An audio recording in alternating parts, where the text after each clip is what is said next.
So the first one, and then in the middle of the packet, we're gonna go to my author interview because as the packet goes on, it gets really, really deep, and I don't want y'all to spill y'all's tea, but I haven't spilled mine. So for the first one, it's Alice's Whimsical Word Challenge, and this is just a list of quotes from the Alice in Wonderland movie and my Monophobia book. So if you haven't seen the movie, and then no one has read my book, so it's gonna be a little challenge. But whoever gets the most right will get a prize. So y'all can go ahead and start on that one. Number one, off with their heads. Who said that?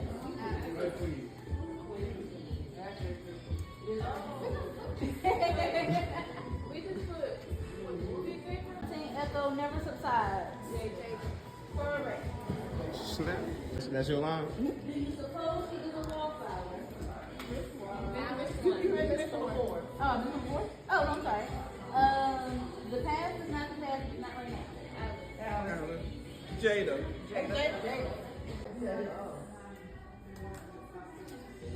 I'm late for a very important date. Alice. Why can't you just leave me alone?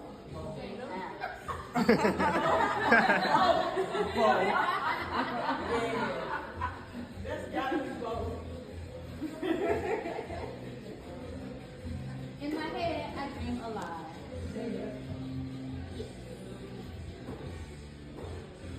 I wonder if the stars too feel this deep. Jada. I'm quite sure you do not care. Alice. She gathers her courage like falling feathers. Jada. Curiouser and curiouser. Yes. Yes. Fear clings to her like morning mist. Jada. Yes. There is no prize. It's up to perception. It's just for fun. So y'all can go ahead and start on this one, and then we'll go over the answers together once y'all done.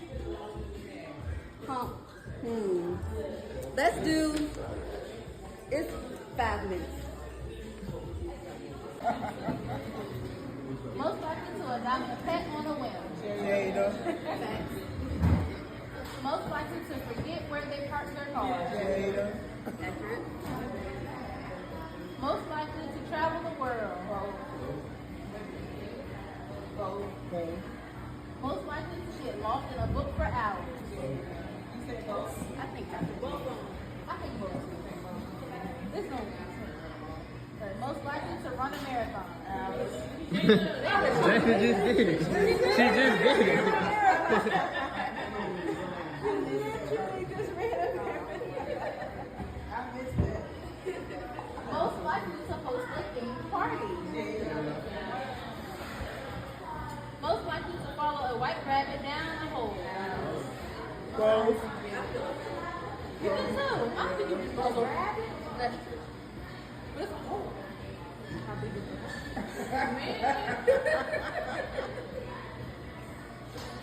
Most likely to have a conversation with a cat. Most likely to give the best advice.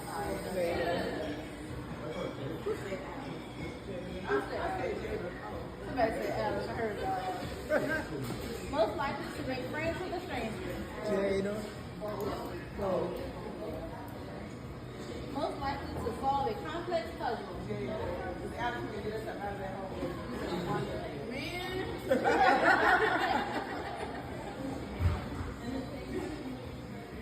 It's no right or wrong. Most likely to take up a new hobby and excel. Most likely to dance with the flowers. Look. Here's the back of this page. Pick one or two of these prompts, and then I just want y'all to journal. Just journal it on the back of the paper, and then afterwards, if anybody feels comfortable sharing it, then we can have a little therapy session about it.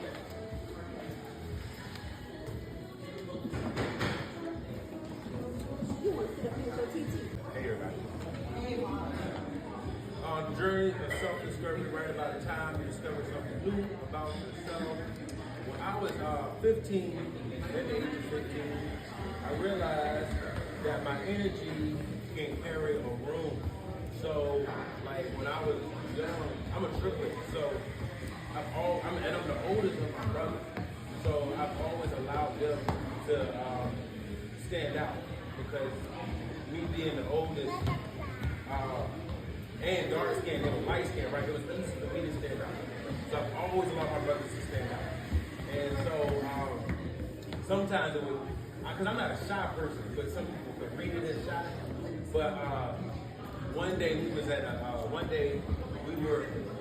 this event for foster care, independent living event, and everybody kept asking me what I thought about stuff, and like I was just like talking, like I normally do, and I could see that people was like really moved by me, and I ain't never had a situation where people talking and I'm moved by my words because I've always allowed my brothers to guide me. My whole life has always been about just like being humble. And so, in that moment, I guess you could say a piece of pride turned on a little bit. So it could be a blessing and a curse. It could be a blessing and a curse. But yeah, at the age of 15, I realized what my energy could do and what it could bring to a room. So I've always been a person who, like, and through that experience, it allows me to be more aware of people when I walk into a room, and it's helped me with my discernment. So like me just realizing that my energy can carry, like my energy is felt in a room, then I've always like allowed myself to just notice people first and feel people before I speak. Or like sometimes you'll see me joke because I know you need the joke. Or sometimes you'll see me give you a hug and you're just like, why you giving me a hug for? But I know you need a hug. So like me just being led by my energy has always, like, and me finding out at 15, and I'm taking like a dude, like I was a little dude, a kid that, because of our situation, you just have to understand, like, you have to understand where you're at, you know what I'm saying? So because of my situation, I'm always like, not knowing what it could be, sitting alone in my room, feeling melancholy.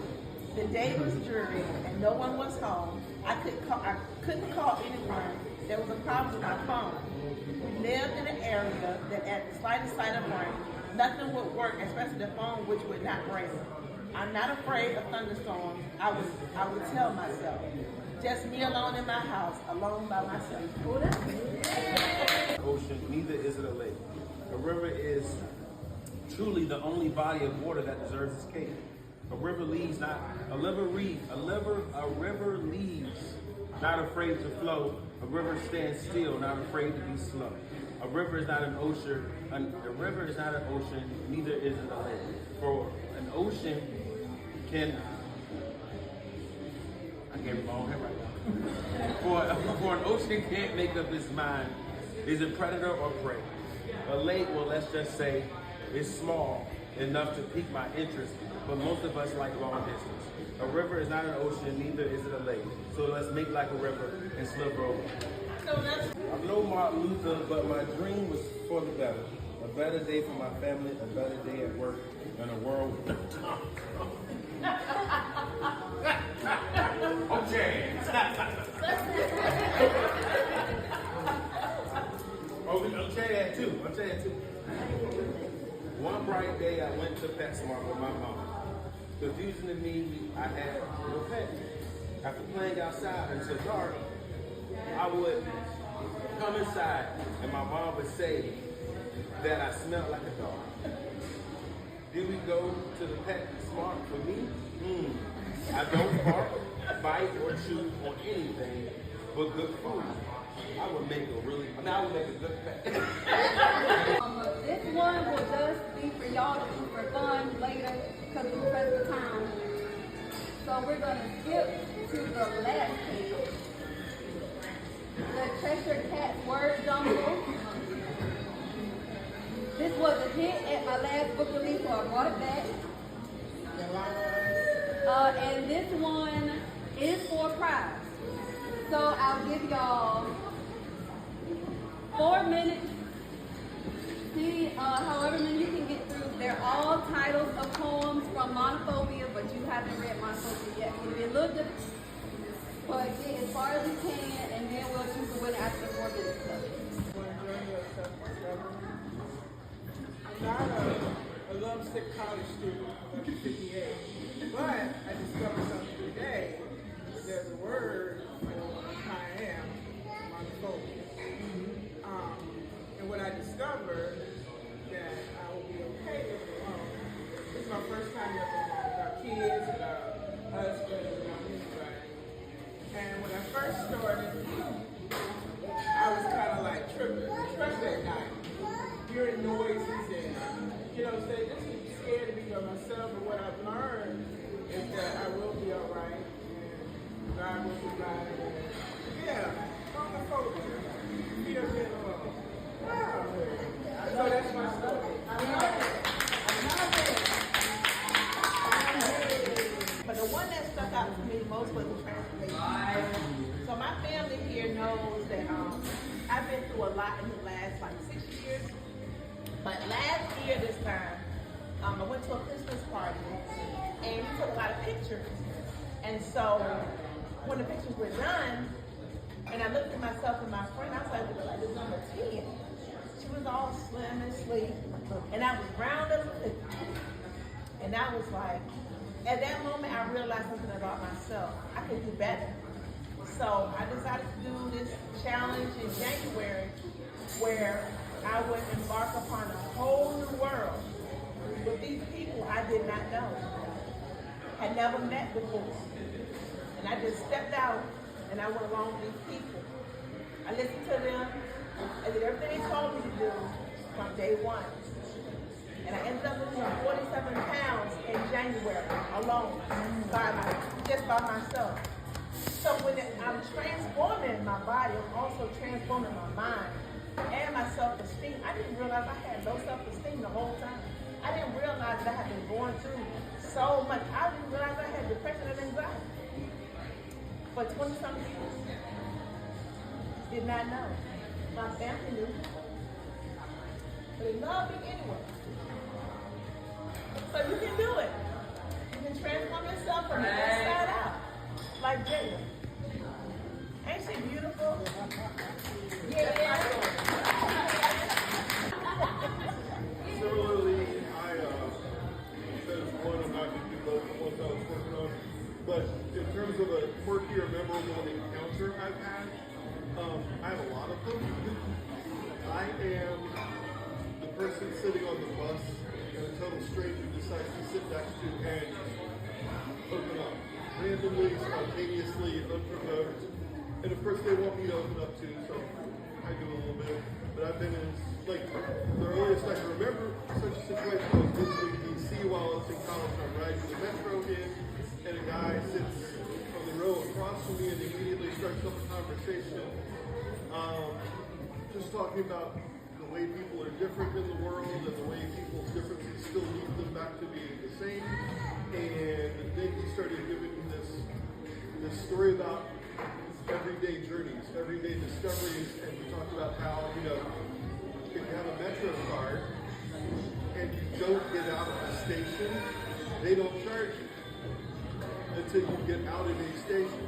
So he would get his Metro card, swipe his way in, get on a train, and just go to a random stop, get out, explore the station without leaving the station, and then get back on the train and take another one, and get out, explore the station, and then get back on. So he would have the whole day of going to all these different places, like little glimpses of different worlds, and never leave metro stations. And it would all cost the price of one trip. And he was telling me about things he would see at that. And another similar incident that led me to write a poem. LA. No, it wasn't LA. Was I was leaving a parking garage in town center, Virginia Beach, and this guy stopped me. He was sitting on a bench, and he just started telling me about things that had happened that day in my life. And he even knew my name was going to wind up being James. And so it was just kind of weird. I found out his name was Daniel Holt, and I was on my way to an open mic. I don't know why I spent like 10 minutes talking to this guy on a bench in town center with a beer and a vodka in the back. But he was right on with a whole bunch of things. And so the poem is called Daniel Holt Says. Daniel Holt told me I would get that job, and he knows. He's warming benches in BB, but he knew some things, the right things to say to me. Today, with these experiences near, and I am weary, wiry, waiting for the moment he asks for something. Beer, cigarettes, cash for food, or beer. For beer is what he has in his hand, but he knew some things. He knew to say that I would get that job. You'll see. You see, dude, they're afraid of you. You're smart, probably a genius.